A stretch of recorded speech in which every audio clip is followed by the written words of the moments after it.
about helping. So now we're going to turn this conversation over to you. So if you're here and you have questions and would like to ask them, we have microphones on this side and that side. When you come forward, please give us your name, what part of town you're in, and you can address your question and who you would like to address it to. So I'll turn it over to you at this time.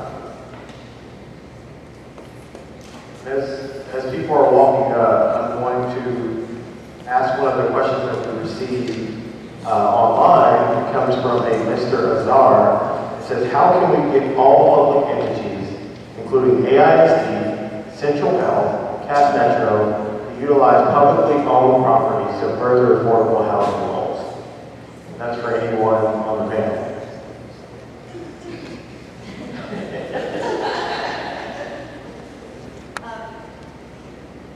Travis County 2 years ago took its entire catalog of real estate, everything we know, and pushed it through an affordable housing lens to see what properties we have that are underutilized that can be redeveloped, co-locating county services with affordable housing.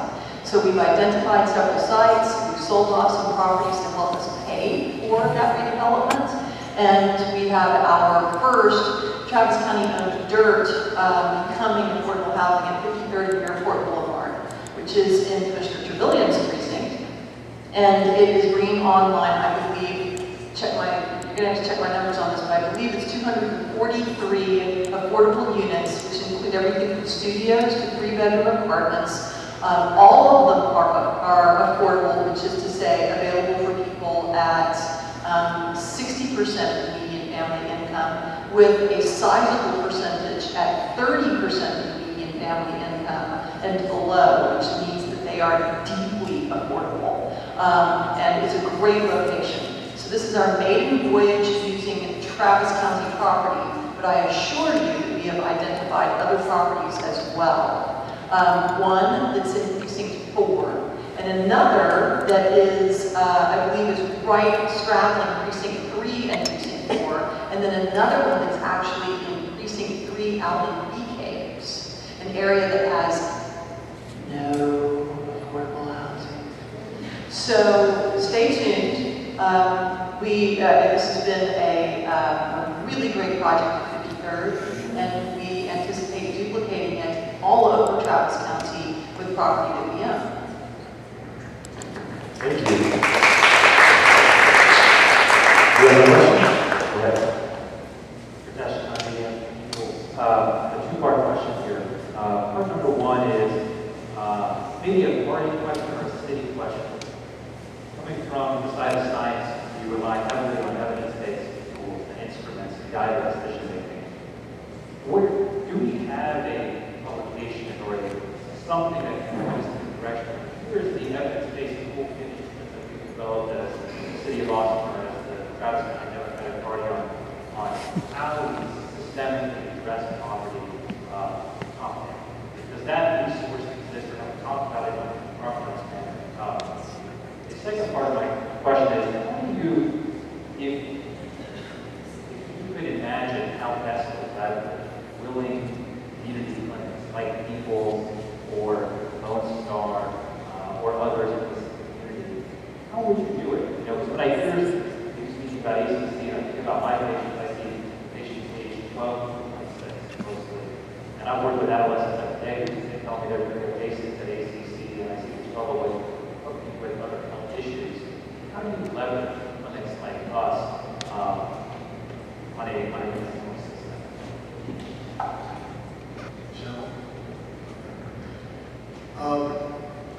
What the Austin Project did, what Austin Voices is doing now, is they put a clinic model in low to moderate income schools.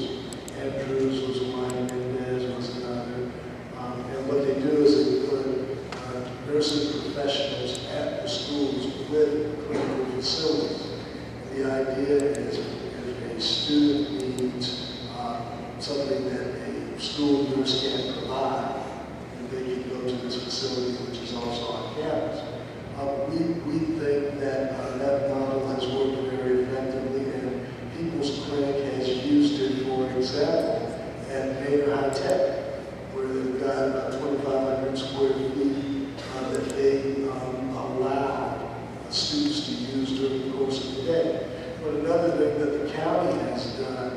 is we've got a facility in Del Valley that we use 3 days a week. We're now working with Central Health, so they use it 3 additional days a week. And now we have a facility that operates at 6 days. We need to look at all of them, particularly our new schools, and make sure that we have medical space. When you look at Overton, for example, we are going to be able to use the school nurse's office at Overton, only after school. So when we build the school facilities, or we build community facilities, rec centers, we need to make sure that we build the space that's necessary to put clinics there as well. And in those facilities, we invite Central Health, Community Care, UT Medical Clinic. We had the Austin Spurs doing a free basketball clinic at Gus Garcia Middle School. And we invited UT Medical Center, and they sent 4 or 5 doctors out to get kids free physicals in time for them to take that information to school so the parents didn't have to take them to the doctor. We need to, in a more systemic way, those types of things, to look at the populations that we are training at ACC and see where the best are. Things like maybe UT Madison, and to make sure that the resources that we are already paying are being deployed in the places where people need them most. If I could add on that, one of my dreams and fantasies has been for many years that we would have people's community on wheels, and you would go to HEB this day of the week, come to the courthouse, and we've got our CPS docket, and I've got people court ordered to go check in with the doctor. I've got 40 families that are all impoverished that qualify for services. They are a captive audience every Tuesday and Wednesday at the courthouse. I'd love for that mobile clinic to come to my courthouse. When we had the possibility that we might actually get a courthouse, I had a fantasy of us having medical facilities co-located in the courthouse so that I could just send people from my courtroom down to get their medical needs met.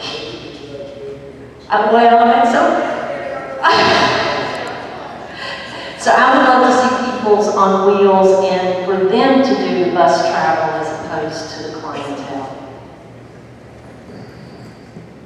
Also, the metrics, in Ron's road, Raul's here, Community Advancement Network is an annual dashboard indicating our community health that runs soup to nuts from disparity in arrest and incarceration all the way through obesity, vehicle miles traveled, and this whole series of indicators that show whether or not we're moving the needle on some of the basic needs of our community. And then to the specificity of the health community.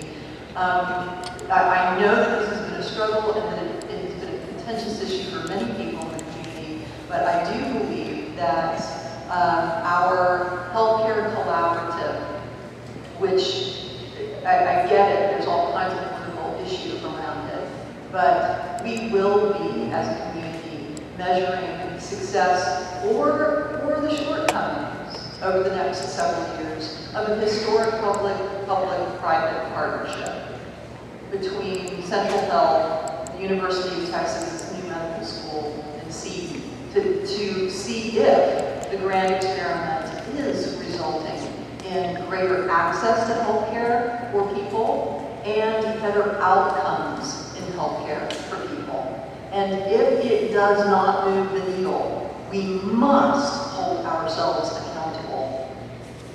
And so that is going to be a very important piece of the puzzle, and everybody in the medical community will really need folks rallying around that. We don't want to cream that data. We want to be honest with ourselves about whether this grand experiment truly is resulting and greater access and better outcomes for our community members who have not traditionally had easy access to healthcare. Thank you, Judge. Next question. Hey, thank you. My name is Sandra Champion. I'm an attorney at the Texas Civil Rights Project. I heard some of you speak about the historic disproportionate effects that law enforcement have on communities of color and low-income communities. And I was wondering if you have heard about, and if you have, if you support an initiative by a coalition including my organization, Grassroots Leadership, Austin Justice Coalition, ACLU, etc., to end the police union contract that is seriously flawed when it comes to measures for accountability, transparency, and oversight. It's gotten some news coverage lately. I know you were the ones voting on it, but would you support it and speak to your colleagues in the city council? If so, and shameless plug, I have a list of signatories, and I would like everyone to sign up or talk to me later if you're interested in the issue. Thank you.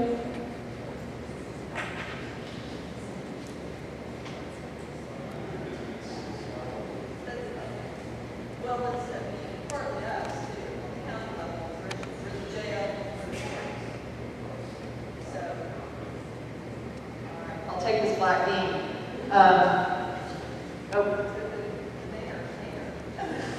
Yeah. There's somebody up here on the city council. So we're in the middle right now of negotiations with the police association, and the accountability measures are part of the negotiations that are happening. Those negotiations are stopped at this point. Maybe back up in October. And those are going to be matters that are subject to those negotiations. The issue of public accountability and transparency are real important. If we don't enter into a contract, we go to impasse. And there are provisions of the contract that are supplied by law. And the open question is whether we can end up getting more transparency or less transparency if we fall in that place.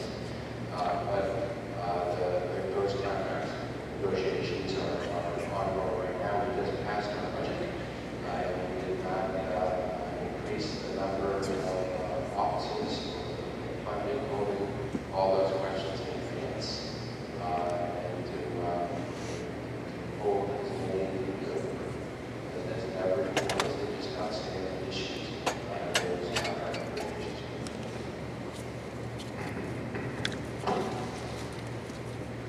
Well, nobody asked me. I'll say this, this is more complicated an issue. It's not a simple issue because what you've got with me and confer is the ability to do things other than just testing, which is what civil service will take it back to pen and paper only. And some of the things that have been added through me have increased diversity. The issue that we have, though, and it's not just here, it's across the country, it is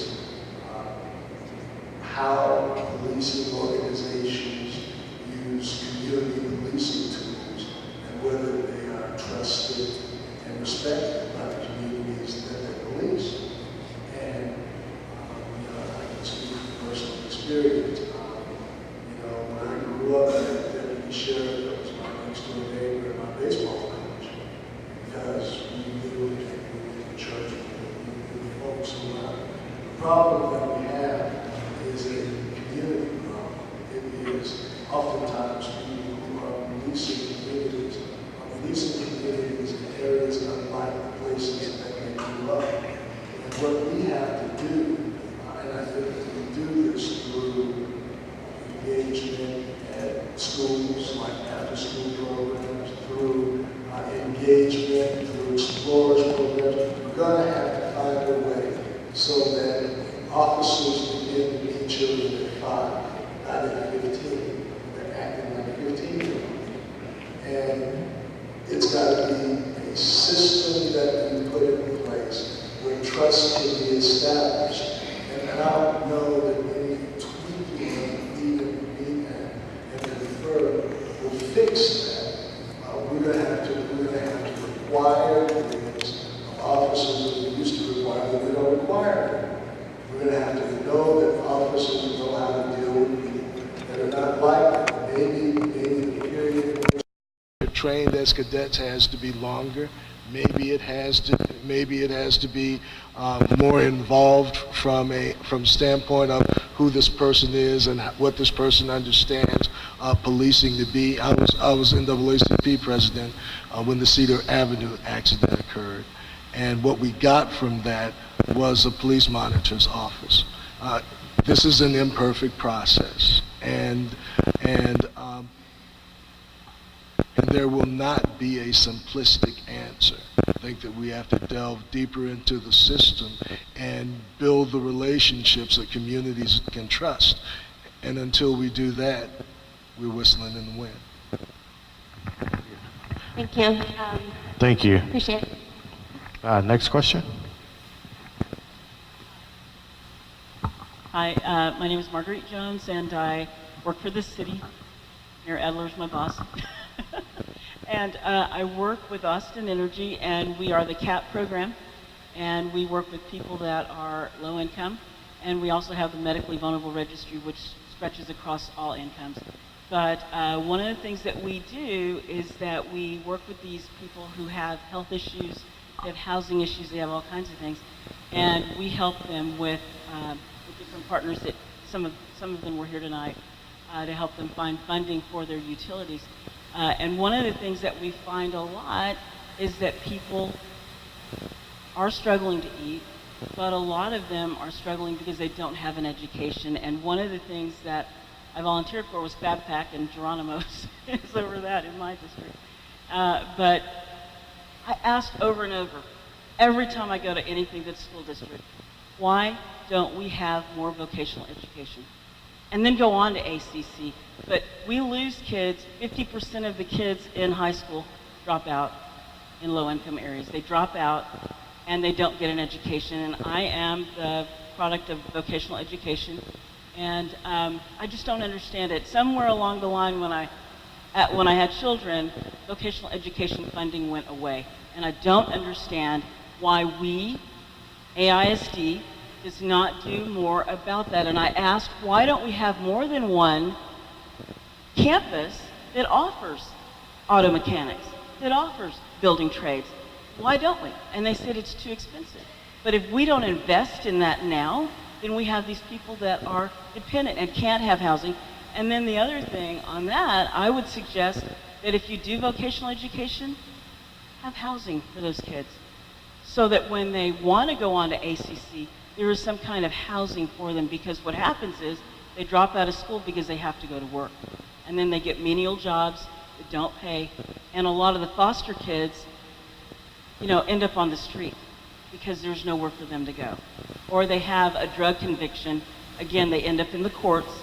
There is nowhere for them to go. So there's so many aspects of the things that are going on, and it's just overwhelming. I'm listening and I'm thinking, man, there are so many issues, and you guys have touched on all of them. We at the city... I want to give Geronimo a chance to respond. Okay. Yeah, we see it all the time. Anybody that works at any of these agencies sees it. And well, so we have a solution. first of all, I want to say thank you to you for your service on the Fat Pack Board. I know that's 2 years worth of work, and so you know more about the schools than almost anybody else. And when I talked about holding us accountable, I meant starting tomorrow, not today.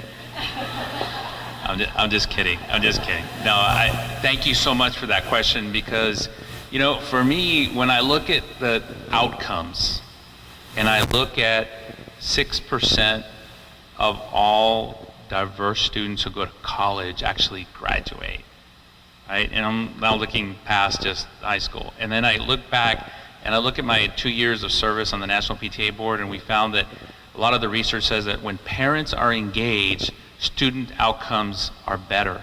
That's a no-brainer. It's common sense. But what we're also finding out is that when you talk to parents and you say, do you feel like your child is college or career ready, right? Technical education. 70, 80% say, yes, my child is ready. And the reality when you look at the data is, it's anywhere between 30 to 40%. So I think it's important to raise your voice around these issues because we have 2,000 current job openings in nurses alone here in Central Texas. We need to make sure that employers are being held accountable for connecting the local community with high demand careers. And that is part of the workforce plan, is looking also at the demand side and where are those high demand careers. And I also know, and I don't know a lot of it, but I know that there are welders that are needed and other technical certifications and degrees, and we need to make sure, and I totally agree with you, we need to have more efforts that are exposing underserved, poor, vulnerable community members to these opportunities so that they can have the personal responsibility to move forward and say, I want that. And when you want that, I will remove every barrier to make sure you get to that goal. And we as a community will. So thank you for the question. We don't have bus drivers. MOPAC is not finished. You know, Travis County does housing. They do weatherization. The city does weatherization. Those kids could go in. President Obama did a green job initiative, and they did $17 an hour was living wage through Davis-Bacon rule. So there are all kinds of things that we could do to partner, but we're not doing it.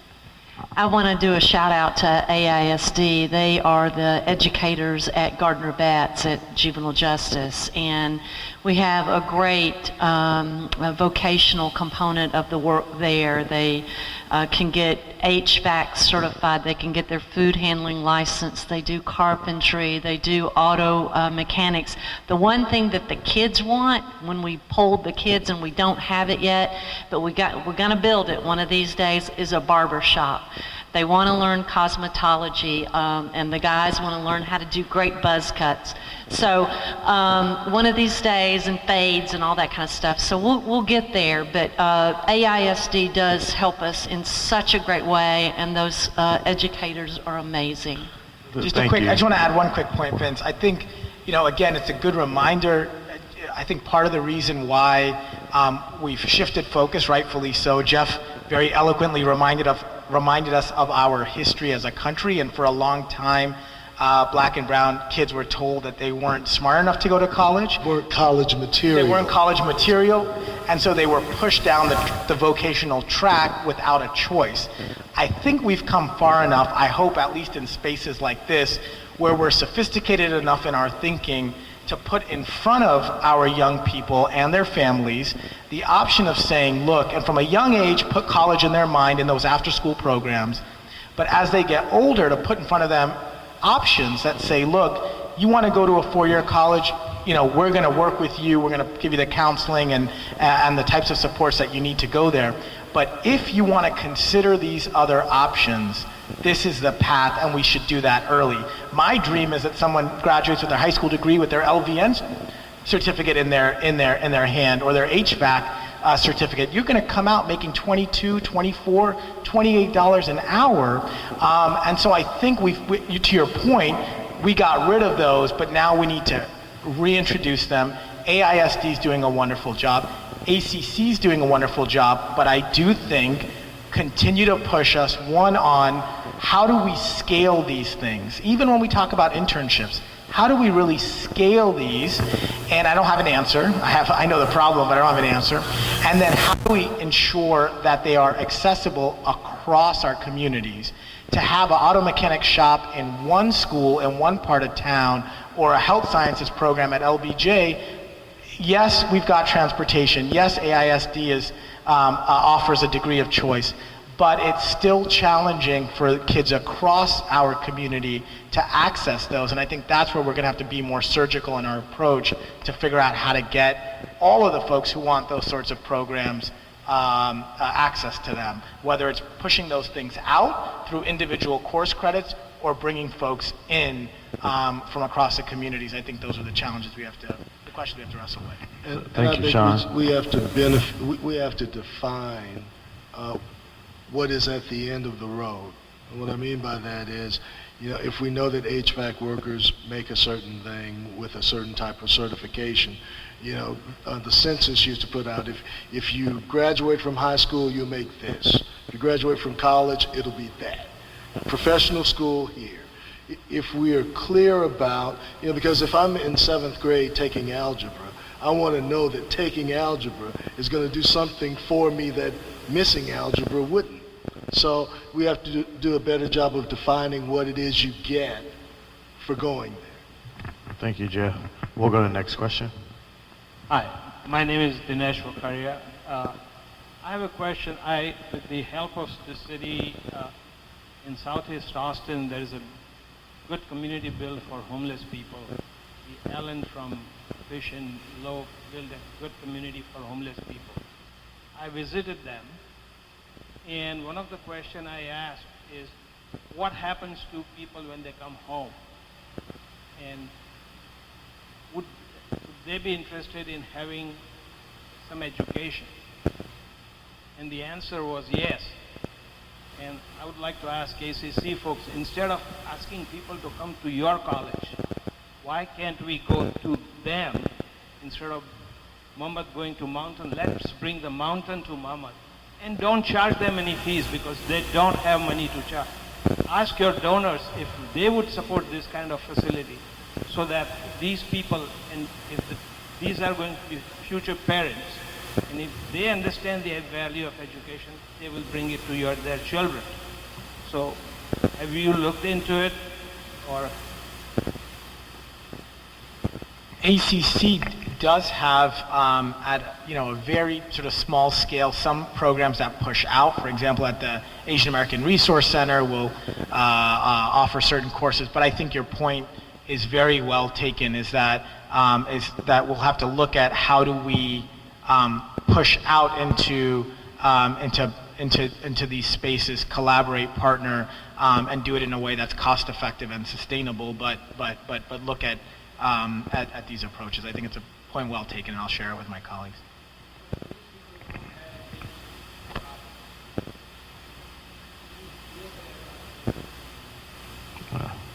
Thank you.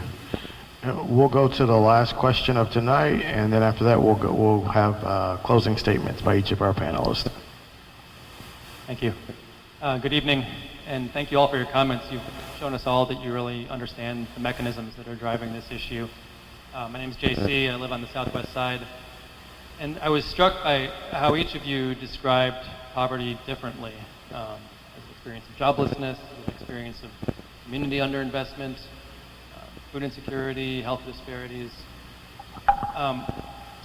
When you talk, though, to folks who are experiencing these things, they often talk about them the same way, as an experience of exclusion. I feel excluded because I can't afford to live in my neighborhood anymore. I feel excluded because there's jobs out there, but not for me. I'm walking through the supermarket and I feel like there's a pane of glass between me and the food that I can't afford to take off the shelf. The Vatican recently issued an encyclical in which they described all forms of poverty as resulting from exclusion.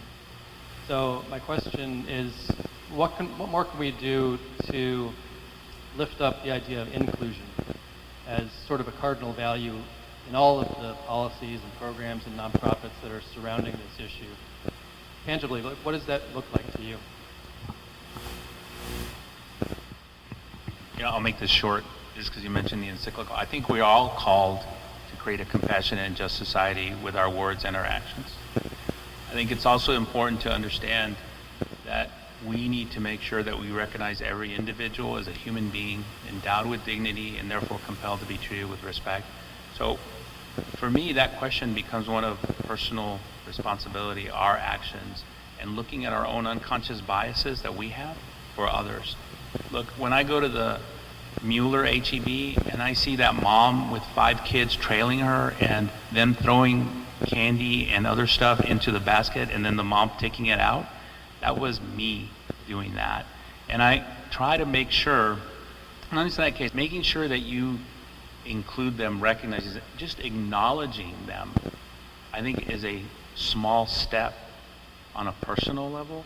I think the other one is that when we see these exclusions, that we have a fire in us to make sure that our institutions are inclusive. And that starts with our senior leaders and holding them accountable to it. So I really appreciate the question you asked.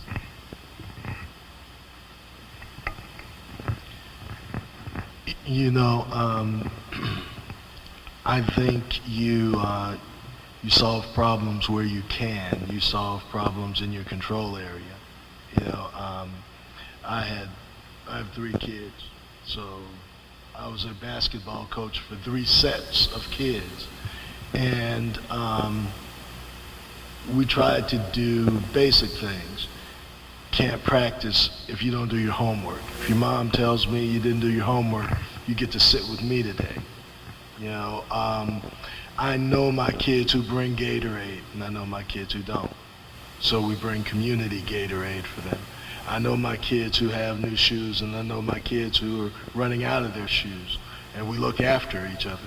I mean, you take the community that you're in, and you touch the folks that are in your control area. Sometimes we can't get everybody, but we can get somebody. So where you volunteer your time, you know, if you teach a Sunday school class, I was known as the Frontier Justice Sunday school teacher. If you messed up in my class, you were probably gonna get it. But it wasn't to be mean, it was to tell them, you know, I need you to behave a certain way when you're around this group, and I need you to be responsible for that. And the kids that grew up around our kids, I stay in touch with them today. We can't fix everything, but there's some tangible things that we can do with folks who rely on us every single day. So I would add to that, and by way of closing statement as well. I think the first observation that you made was a very accurate one, because we've all talked about poverty and we've all talked about it differently. It's kind of like the group of people, the blind people that were touching the elephant and all describing what it was that they were seeing. The truth is that there are many factors that contribute to poverty, that make it difficult for someone to move out of poverty, and from a government perspective, many different elements on how we approach that or deal with that. No one chooses to live in poverty. I mean, it's not something that people actively choose. Why would someone? So there are exclusions. There are systemic issues that create that. You know, I talked about that at the beginning with the institutions. The commissioner talked about that as well. But those systemic blocks are at each stage of this, and there are more that we didn't talk about. We didn't talk about mental health issue, which is a huge contributor to a significant population in the city. So I think I thought it was a good program tonight, because it brought in people from so many different places, because this is such a many-faceted thing. In our county, in our area, a lot of the services that are provided in each one of these areas are doing an ever better and greater job of coordinating the efforts that they get involved in. So that people that are doing support with one family or one person are now in touch with lots of other agencies that are also helping that person or that family in a lot of other places. And that gives a much more integrated and holistic approach to presenting someone a ladder up and an opportunity, because it is a many-faceted issue.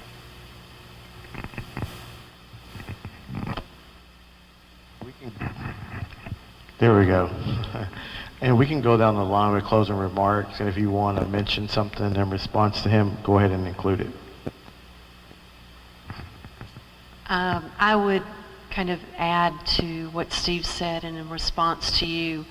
A lot of the families that come in my court have isolated or have been isolated from much of their family. They often come and say there's no one. And we know there is someone, and part of our job as a bench and a judicial officer trying to heal families is to build a network of family. And it's not necessarily that it's blood related, but to actually help that parent or that family member that's trying to get their child back to realize there's no shame in asking for help, that there's no shame in having 4, 5, 6, 10 people that love your kid as much as you do and want to help you take good care of them. And so it is breaking through that mindset of isolation.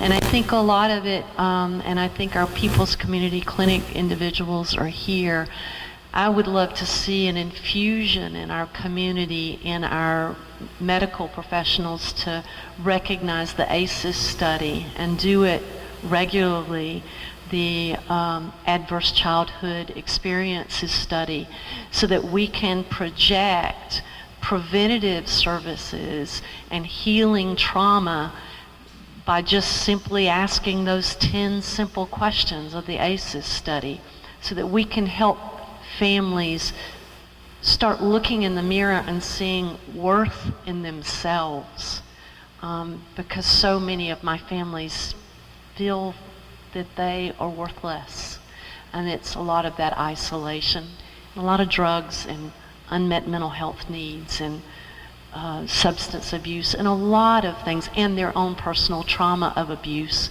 has driven that train for years.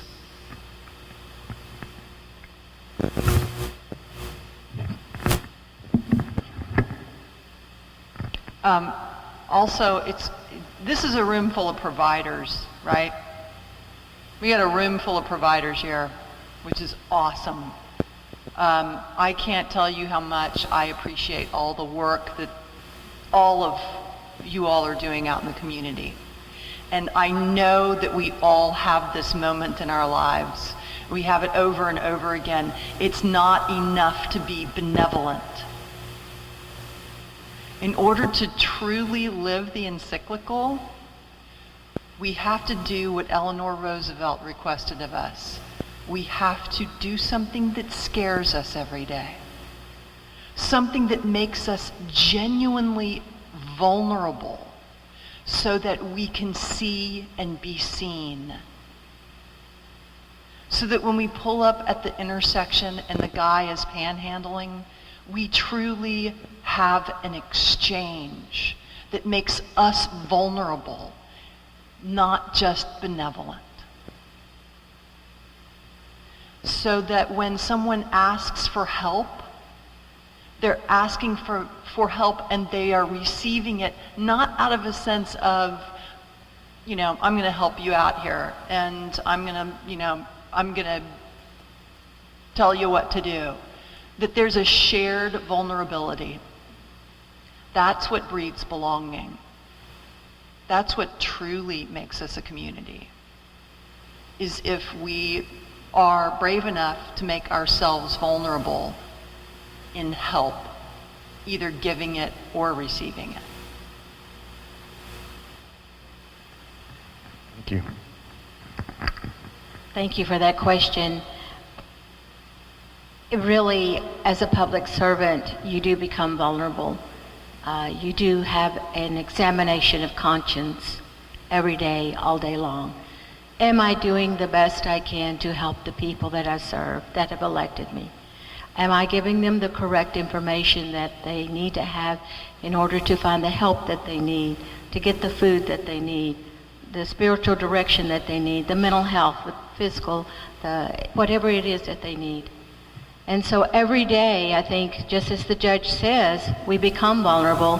We need to recognize that. We need to say, that's okay, I sympathize with you, and not just give the money, but get out there and work like we did when we were trying to clean up Kennedy Ridge, or like when you clean up, East Austin, wherever it may be, to make sure that the water is clean and the yard is clean and the people have air conditioning. That makes us vulnerable, and that makes us part of the community that which we all serve. Thank you so much for coming and listening to us tonight, and thank you for holding us accountable. Thank you. We'll end with Jeff, Geronimo, and Sean. Sean, if you want to go first, you can go first. I think you've obviously hit on something important. When I think of my own experience growing up, it's looking back, it's not the broad strokes that you remember.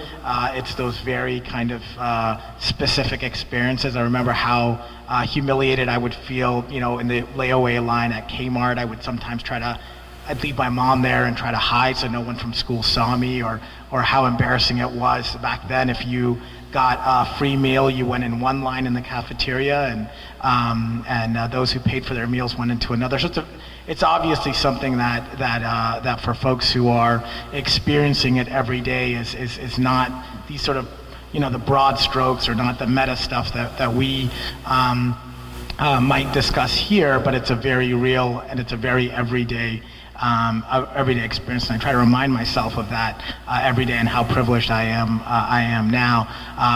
You cited the Vatican. I think it resonates with me as a Muslim, because I think we think about it, or at least I as a Muslim think about it, as just a basic human dignity, and that light that all of us have been endowed with.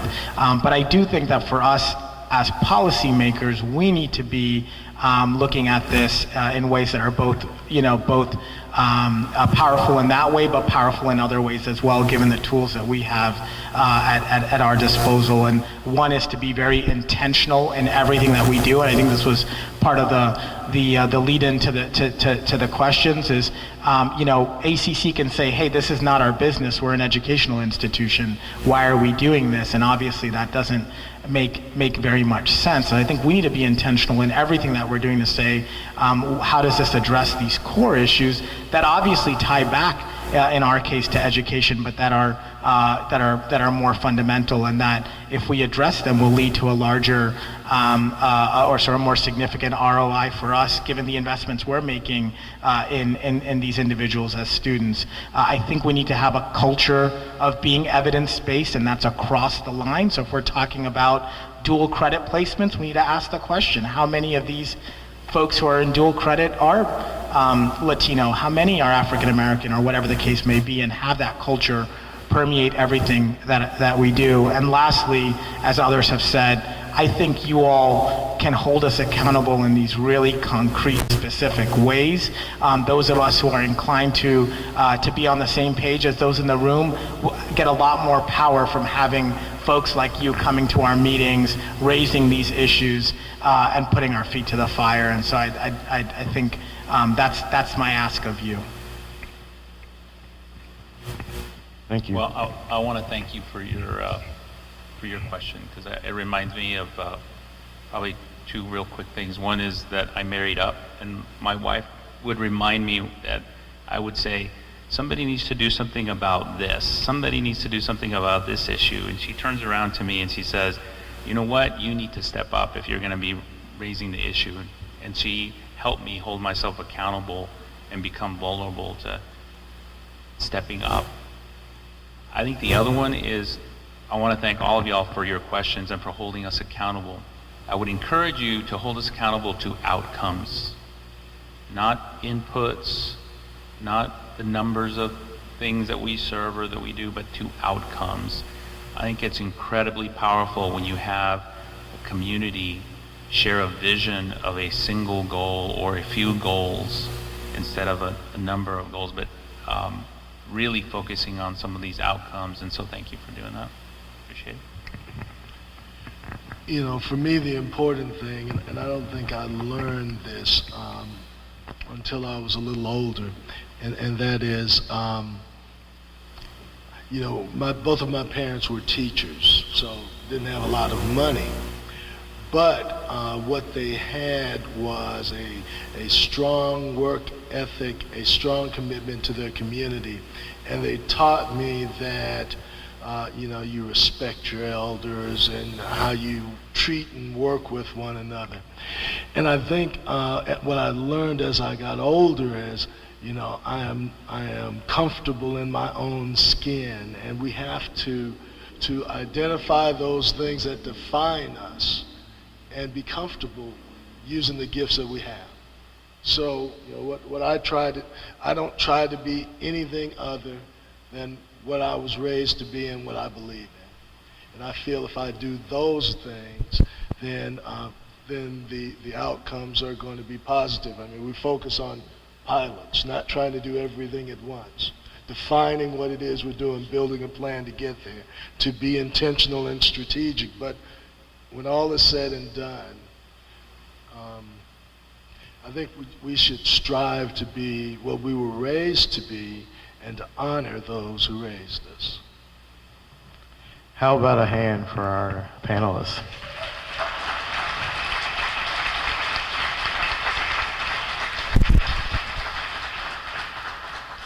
Tonight, we've heard from our elected officials, we've heard from public servants, we've heard from you. We've heard about the realities that exist, what is being done, what can be done. I believe this is our moment, Central Texas. We cannot have anyone sit on the sidelines. We've all been born with gifts and talents that can be used to help others. So we need you to get involved if you're not involved, or stay involved if you are. And as Scripture says, and who knows but that you have come to your position for such a time as this. So I urge you to use whatever influence and resources you have to help others. Thank you for coming, thank you for watching, and have a good night.